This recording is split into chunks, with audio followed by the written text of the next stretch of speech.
चलें जी, मदरसे वाली बाजी ने तो साफ साफ रज्जब भट्ट को कह दिया कि 4 लाख रुपया मैं तुझे माफ़ करती हूँ और अपना मुकदमा और अपना कचहरी तुझे रब की बारगाह में लेके जाऊंगी और वहाँ घसीटूंगी। मदरसे वाली बाजी ने कहा कि मुझे तो रज्जब भट्ट पैसे नहीं दे रहा, उसने मेरे पैसे नहीं खाए, उसने लोगों के पैसे खाए हैं, उसने लोगों का हक खाया और रब दे पैसे खादे ने।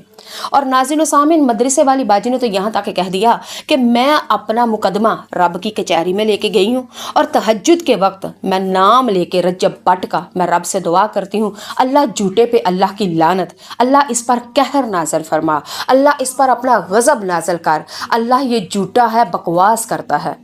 मदरसे वाली बाजी कहती है तहज्जुद के वक्त मैं नाम लेके रज्जब भट्ट का रब को बताती हूँ कि मेरे सोने रब्बा इस बंदे के ऊपर तू अपना कहर नाज़िल फरमा। नाज़रीन व सामीन, यहाँ पे एक और बात कहूँगी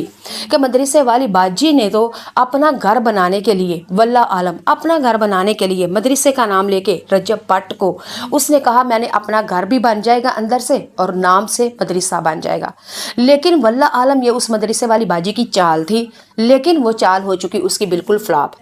क्योंकि जब नीयतें चंगी हो ना तो उसका सिला भी मिलता है। और असल में मुझे भी यही लगता था कि मदरसे वाली बाजी ने ये एक आप अंदर से चाल खेली थी। 3 मरले का उसका घर था, ऊपर वाले घर में कमरे उस छत पे वो रह रही थी और नीचे वाला जो घर था, नीचे वाला फ्लोर, उसने सोचा मैं रज्जब भट्ट से लेके कहूँगी कि मुझे पैसे दिलवाए लोगों से और घर भी बन जाएगा मदरसे का नाम, घर दा घर मदरसे दा मदरसा। लेकिन आगे से की किया जाए, वो भी तो रज्जब भट्ट है, वो भी एक तो भट्ट है लेकिन चालाक और होशियार है। रज्जब भट्ट अपने मुंह से बार बार कहता है कि मैं कोई कच्चियाँ गोलियां नहीं खेड़ियाँ। रज्जब भट्ट ने फिर ये कहा कि मदरसे वाली बाजी के पास आए, विलाग बनाया, मुख्तसर खलासा, लोगों से पैसे डोनेशन इकट्ठी की, थोड़े सारे पैसे रज्जब भट्ट ने उस औरत के ऊपर लगाए, बाकी वो वाले जो पैसे थे एक 2 गरीब लड़कियों की शादी पे, एक को फ्रिज ले दी और दूसरे को LCD ले दी।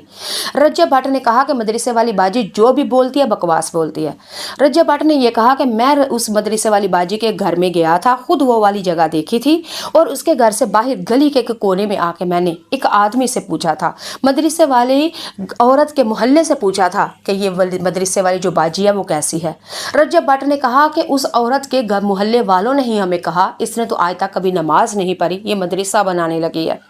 रज्जब भट्ट ने यह भी कहा कि औरत के मोहल्ले वालों ने यह भी कहा कि ये औरत खुद भी चंगी नहीं, इसका शोहर मर गया है और एक ठेकेदार है, उसके साथ इसकी बातचीत चलती है और ये लड़की और ये औरत सिर्फ और सिर्फ अपना घर बनाने के लिए तुमसे पैसे बटोर रही है कि मदरसा भी बन जाए और घर भी बन जाए, मेरा दोनों काम चलते रहे। रज्जब भट्ट ने कहा जब मुझे इस औरत की असलियत के बारे में पता चला, जितने पैसे मैंने इसके मदरसे में लगा लिए थे लगा लिए, बाकी जो पैसे बचे थे वो मैंने पैसे दूसरी 2 गरीब औरतों को, एक को फ्रिज दे दी, एक को LCD लेके दे दी। रज्जब भट्ट ने कहा वो जितने भी पैसे थे वो मैंने अपने पास नहीं है, मैंने गरीबों में तकसीम कर दिए हैं। लेकिन अब मदरसे वाली बाजी ने फिर आगे से कहा कि ठीक, रज्जब भट्ट जो भी बोल रहा है बकवास कर रहा है। मदरसे वाली बाजी का जवाब आया कि मेरे मोहल्ले में वो कौन आदमी है कि जिसने कहा था ये औरत बदकिरदार है। उसने कहा आज भी मुझे कोई बंदा मुझे आके कह दे कि मैं अपनी छत पे, अपनी बालकनी पे किसी ने मेरा नंगा फेस भी देखा हो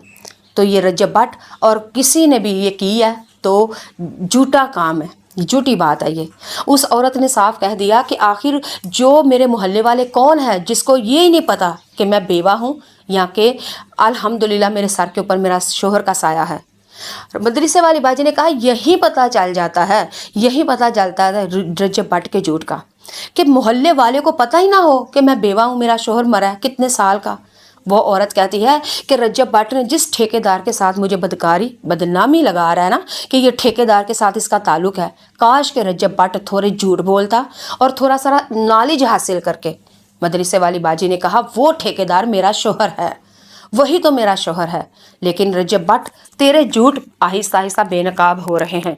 लेकिन उस मदरसे वाली बाजी ने कहा कि ये बड़ा चालाक, होशियार, चालबाज, मक्कार लड़का है, मैं इसके आगे ना तो खड़ी हो सकती हूँ ना डट सकती हूँ। मदरसे वाली बाजी ने कहा कि हाँ, मैं अल्लाह से नाम ले के इसका तहज्जुद के वक्त कहती हूँ, अल्लाह ये बंदा झूठा है, इसने मेरी इज्जत उछाल लिया, इसने मुझे दुनिया में बदनाम किया, अल्लाह इसके ऊपर गज़ब कर, अल्लाह इसके ऊपर कहर कर। और मदरसे वाली बाजी कहती है कि मैं अपना मुकदमा, दुनिया में मेरे पास इतने पैसे नहीं हैं। मदरसे वाली बाजी ने कहा अगर मेरे पास पैसे होते तो मैं अपना मदरसा खुद ही ना बना लेती, لیکن میرے پاس پیسے نہیں تھے، اسی لیے میں اس کے پاس آئی تھی۔ اور مدرسے والی باجی نے صاف کہا کہ میرے اللہ نے مجھے سخت سزا دی ہے، میں رب کے دوارے کو چھوڑ کے اللہ کی مخلوق سے گئی تھی مدد لینے۔ وہ میرا رب ہے جو ہمیں کھلا کھلا کے یہاں تک لے کے آیا، اور ہم اس کی مخلوق ہے، اور وہ دیتا ہے لیکن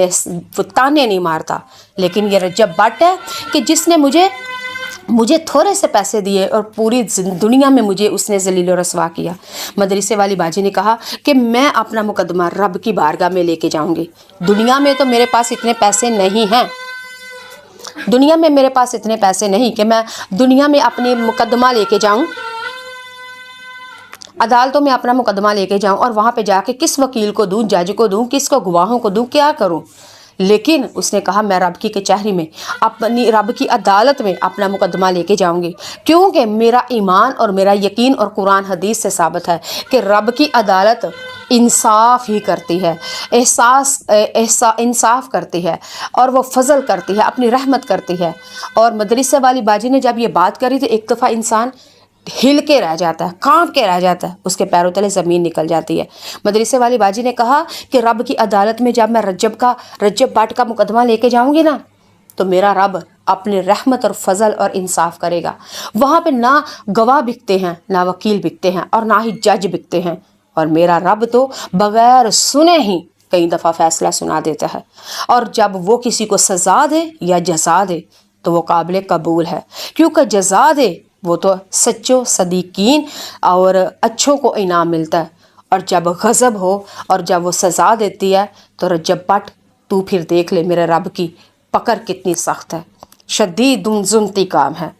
مدرسے والی باجی نے تو یہاں تک کہہ دیا، جو میں اپنے لفظوں میں کہوں گی کہ اس نے کہہ دیا شیطان کی رسی کو اللہ نے دراز کر رکھا ہے، لیکن جب وہ کھینچتا ہے تو پھر اس کی پکڑ بہت سخت ہوتی ہے۔ یہ تو تھی رجب بٹ کے بارے میں۔ ناظرین و سامعین، آپ لوگ کیا کہیں گے؟